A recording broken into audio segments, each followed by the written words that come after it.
Ladies and gentlemen, buckle up because what I'm about to show you, this is going to shake every single thing you thought you knew about Charlie Kirk's assassination, guys, and the videos that went viral in the hours after it happened. Oh yeah, we need to talk about that. So Joe Rogan, he just went on record saying the official story doesn't add up. And when Rogan, the biggest podcaster in the world, starts tearing apart the FBI's version of events, you already know something seriously big is going on here. But here's the twist that almost no one's talking about. Those viral shooter clips, the ones that spread like wildfire across social media, they were not filmed by random college kids in the crowd.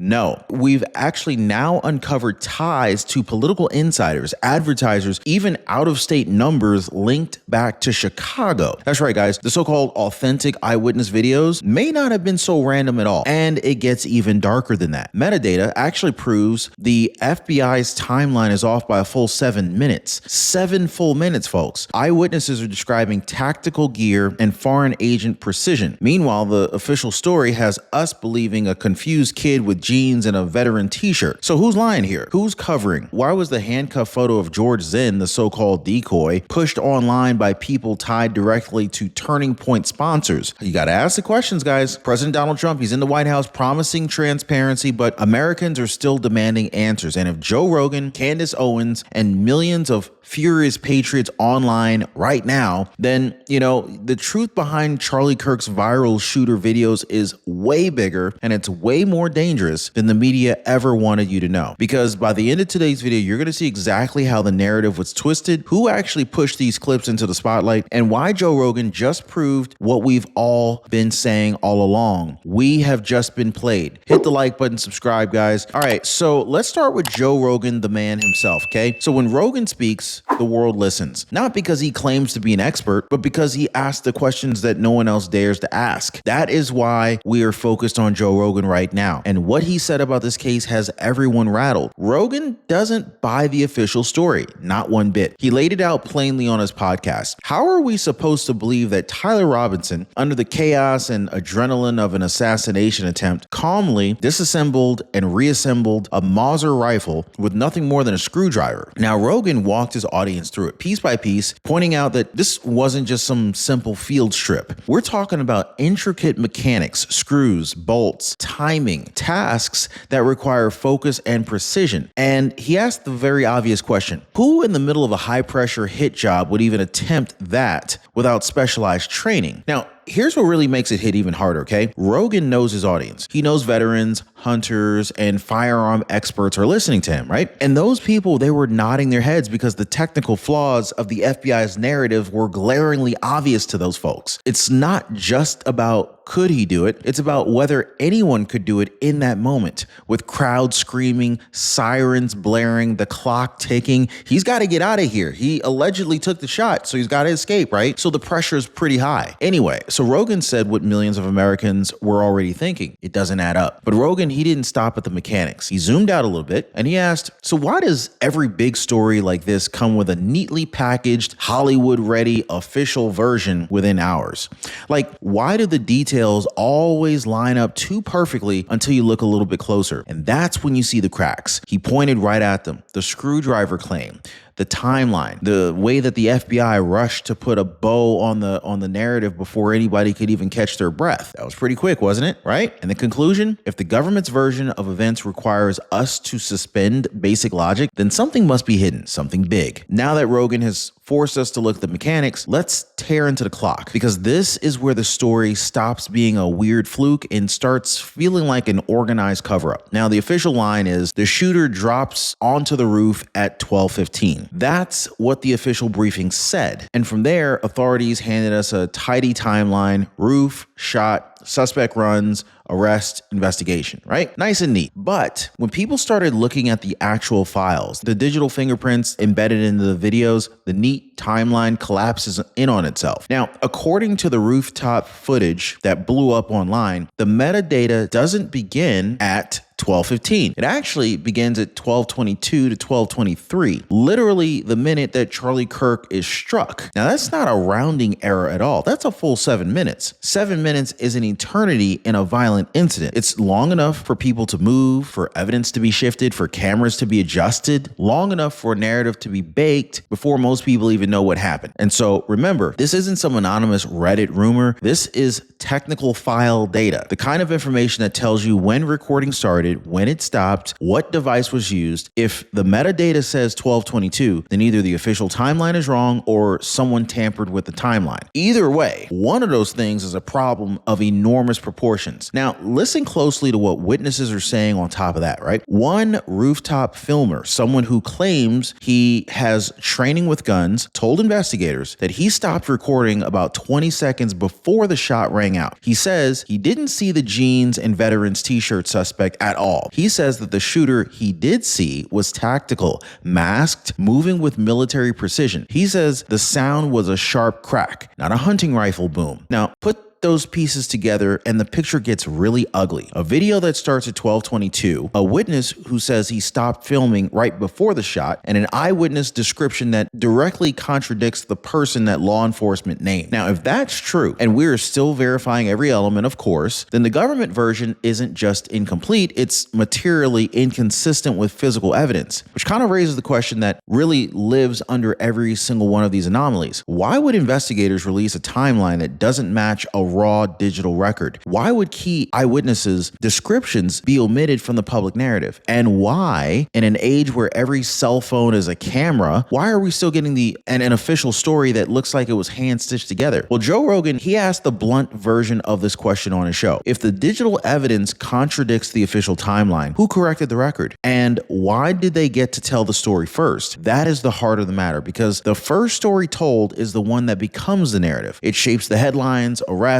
public perception, and once the narrative is out there, it's incredibly hard to unring that bell, if you understand what I'm saying here. So now, we're way past does this add up, and we're way into who benefits from a rushed, inconsistent narrative. Now, of course, I want to go into, we need to talk about the weapon itself, the ballistics that do not match the FBI's prop, and then the baffling, lightning fast arrest of George Zinn, who for a moment became the face of the story. Now, stick with me because this is where the contradictions really become undeniable. Now, here's the problem with Medicare, okay? Your plan might look fine, but next year it could explode with higher costs or lost doctors. This is why I partner with Chapter. They defuse the time bomb by reviewing your Medicare coverage before it blows up. Now, one of our viewers, she said, I had no idea my Medicare plan was changing until Chapter warned me. So let me ask you, are you going to wait for the explosion, or are you going to do what most people are already doing and diffuse it early? Now, most people, they're dialing the phone number right there at the bottom of your screen, or they're visiting askchapter.org/Ron. The phone number is 909-563-8279. All right, guys, buckle up because this next piece is surgical. We're moving from clocks and files to metal and flesh, the ballistics, okay? This is where the physical evidence either confirms the story or it blows it wide open. Multiple firearms experts who watched the available footage and listened to the audio independently described the gunshot as a sharp crack, not the low, rolling boom that you would expect from a big hunting rifle. I'm talking about a crack. A crack means a smaller rifle, like the .223 clash rounds and certain match grade or hunting bullets like the Hornady VMAX with fragment on impact, leaving tiny copper shards rather than one big slug. Now, the pattern matters, okay? If the autopsy shows fragmentary copper evidence, that points to a very different weapon than what the FBI showed the cameras. Now, pause on that, okay? Imagine the public is shown a big old hunting rifle, but the autopsy and the sound point to a smaller, high expansion round. Now, if those two sets of facts do not line up, what are we looking at? A misidentification, sloppy forensics, or something worse? A staged prop used to steer public perception? Now, Joe Rogan, he called this out bluntly. The sound doesn't match the prop, and he's not guessing. He's literally rifling with tens of thousands of veterans and shooters who instantly hear the mismatch. That's why this part of the case keeps going from suspicious to alarming. And then, of course, there's George Zinn. Now, this is the man who exploded across social feeds in a handcuff photo, the face that many people associate with the immediate arrest. But the footage tells a completely different story. See, Zinn is seen calmly walking down the steps. His pants slip, he waves his hat, people help him. He doesn't flee like a killer might flee in that kind of situation. He doesn't run like someone who's trying to escape a crime scene. Yet, within roughly a minute and a half, he's in handcuffs near where Charlie's SUV was departing. Now, the arrest happens very fast, almost suspiciously fast. So who shared that handcuff photo? The origin traces back to someone with ties to Turning Point advertisers. Now, that image didn't just circulate organically, it was pushed. And once a crisp, emotional image hits social feeds, it becomes a story. It hardens the public belief. Oh, there's the guy, right? But what if the photo was a red herring, chosen and promoted to give the public a simple villain while the deeper evidence points elsewhere? You see, like a shuffling of the cups, so to speak, right? Now, think about the mechanics of influence. A viral photo plus tight timeline plus a mismatched weapon equals a narrative that looks finished before the hard questions are even asked. That's the pattern that we're seeing right now. And if you combine that with Rogan's technical skepticism and the metadata contradictions that we've already uncovered, well, you got a case that refuses to be contained by the official story. So here's a direct, uncomfortable next step. If the audio, the autopsy fragments, eyewitness behavior, and the viral photo all point in different directions, we're not looking at an investigation problem. We're actually looking at a narrative problem. Someone somewhere decided which version of events would stick, and they made sure that they did. And so now we pull back the curtain on the people who were already in the wings the moment that this story broke. The Turning Point insiders, sponsors, and PR operatives who shaped what millions saw in the first frantic hours. Now, let's think about the pattern, okay? If we start with the pattern, the earliest witnesses who got cable time weren't random kids pulled from the crowd. Many had deep local or organizational ties. Families connected to political networks, employees from Calera Engineering who live on that block, and even vendor staffing wearing Wi-Fi shirts, a sponsor that had prominent placement behind Charlie on stage. That's not a coincidence. That's proximity and amplification. And there's the SD card story, okay? Let's not forget about the SD card story, okay? In the minutes after the shot, someone connected to Turning Point reportedly pulled SD cards from cameras aimed at the stage. Andrew Covett, Turning Point's PR lead and Charlie's close associate, explained it, and he explained it away as shock and as an effort to protect footage from being stolen so law enforcement could retrieve it intact. But critics immediately pointed out the optics. The single most important footage in a political assassination removed by a party staff before the crime scene was officially secured? Preservation or preemption? The difference matters. Now, if you add to the way that, the way the specific images and the clips were pushed, the George Zinn handcuff photo, certain rooftop clips, early witness interviews, all circulated through accounts with past advertising ties to TPUSA and its sponsors. Now, when a photo or a clip drops from people who have a stake in the story, it's not just reporting. This is clearly influence. Now, that influence can harden public opinions in minutes. And it raises one very ugly question, guys. Who decided on day one which version of events the public would live with? Which kind of brings us to the other relentless force in the story here,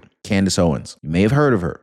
Okay, strong sarcasm. So whether you love her or you hate Candace Owens, I'm not here to debate that. She didn't let this case be swept under the rug, okay? Day after day, Candace Owens pushed timelines, asked pointed questions, published witness statements, dug into metadata, and tracked down inconsistencies that big outlets barely touched. She flagged a rooftop witness whose metadata began at 12:22, not at 12:15, and highlighted eyewitness descriptions of tactical gear that never made it into the FBI's public narrative. Now, Owens' reporting did two things, okay? First, it forced a conversation. It made the contradictions impossible to ignore. So that was very powerful what she did. Second, Candace's investigation amplified Joe Rogan's skepticism by giving it specific documentable leads to pursue. So when Joe Rogan speaks out about mechanics and logic, Candace Owens supplied the actual digital receipts and named the sources. Now together, they changed the dynamic. This stopped being a single voice that's crying in the wilderness, and it actually became a chorus demanding documents, autopsy autopsy details, and the raw footage. Now, let us be absolutely clear. None of this is a verdict. These are contradictions, inconsistencies, and patterns that demand answers. Now, under President Donald J. Trump, who as of September 24th, 2025, has made transparency a public talking point, those answers should be coming pretty fast. In fact, the DOJ and the federal agencies now face pressure from the public, from podcasters and massive audiences, and from investigators who will not let this lie go. So far, we've seen timelines that don't line up, audio that doesn't match the prop gun, rapid arrests with odd optics, and insiders who pushed specific media assets in the critical first few minutes. Now, if you're feeling that nervous knot in your stomach right now, like something just ain't quite right, you're feeling a little queasy,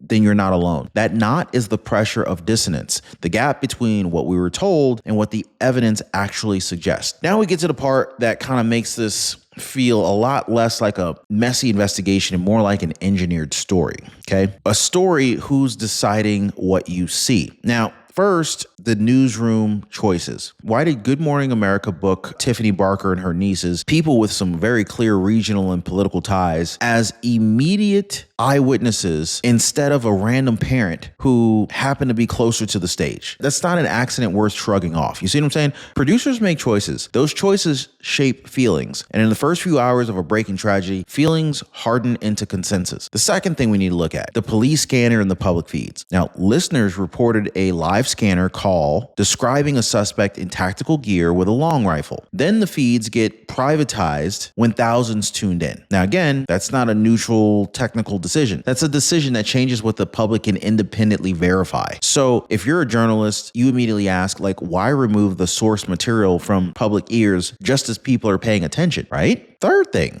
okay, the physical scene. People notice the pavement replaced, the rapid cleanup. Universities and institutions sometimes act fast after trauma, but the speed raised questions. Who paid for the rapid repairs? Who authorized them? And in a high-profile case, the rush to erase or alter a crime scene before a broad review, this creates the appearance of concealment, whether intentional or not. You see, now if you put these three together, curated witnesses, privatized feeds, fast scene alteration, and you get control of the conversation. Control the conversation, and you control the arrest narrative, the viral clips, and ultimately the public's memory of what really happened. Now, let's tie this to the bigger political picture, okay? September 25th, 2025, Donald J. Trump sits in the Oval Office, and his administration has repeatedly stated it wants transparency on high-profile matters. Now, that promise matters now more than ever. When millions of people, podcasters like Joe Rogan, media figures like Candace Owens, and everyday citizens are pointing at the same contradictions, pressure builds. Now, here's the reality. Transparency is not partisan theater. So whether you cheered or jeered Charlie Kirk, whether you listened to Joe Rogan or not, whether, everyone deserves a coherent, evidence-based account of what happened. So if file metadata contradicts official timelines, if ballistic evidence suggests a different weapon, if eyewitnesses reporting were suppressed or ignored, that's not alternative facts. That's legitimate grounds for an independent inquiry. Under this presidency, those files can and should be released for independent forensic review. Now, that's not a political demand. It's a demand for truth. So where does this leave us, guys? Well, tell you what, it leaves me with questions. Hard, ugly questions. Who filmed the rooftop clip? Why do the chain of custody links lead to non-students and out-of-state numbers? Why does the metadata point to 1222 when the official story says 1215? Why does the sound of the shot and possible autopsy fragment descriptions point away from the rifle presented to the press? Why was George Zinn's arrest picture the image that went viral? And then why was this pushed by people with ties to sponsors of Turning Point, right? And let's not forget, finally, was the public fed a quick, convenient narrative while the messy, inconvenient facts were quietly shoveled aside? We have to ask these questions, right? So you don't have to love Candace Owens. You don't have to like Joe Rogan to see the logic here, okay? Both raised questions that line up with physical and digital evidence that needs to be seen by independent experts. That's it. That is the only way to move forward and to be able to move from suspicion to certainty. So Charlie Kirk, he was more than a headline. He had family, friends, donors, and millions of listeners who trusted his voice. So if the story of his death becomes a packaged narrative rather than a transparent investigation, then we lose more than the truth. We lose faith in the very institutions that are supposed to be protecting the public. So this is not just about political political theater. This is about accountability. It's about whether the first story that drops in the chaotic minutes after a crime will always be the one that sticks, or whether the public will demand the receipts, the raw footage, the autopsy details, and the unredacted timelines. Now, if you want answers, here's what you can do. Demand transparency. Contact your representatives and ask for release of the unredacted timeline, raw footage, scanner logs, and autopsy summaries where legally permissible. Share this video carefully and responsibly, not to inflame, but to inform more people about the contradictions that deserve investigation. Now, if you have information, metadata, video files, eyewitness notes, please send them to independent journalists and forensic analysts. Verify before you repost. The integrity of the investigation depends on it. So Joe Rogan asked the very blunt question: if the mechanics don't add up, who built the story? Candace Owens asked the blunt follow-up question: if the data contradicts the timeline, then who gets to decide what we believe? That's the question we all have to answer together. So if you want the truth about Charlie Kirk's death, not PR, not spin, not some viral image pushed by insiders, then do not look away, guys. Ask the hard questions, okay? Demand the raw files. Keep the pressure on, because when millions insist on answers, secrecy doesn't stand a chance. Like, subscribe, share this video, and I'm going to keep digging. We're not going to stop until every relevant file is in the light. We'll see you next time.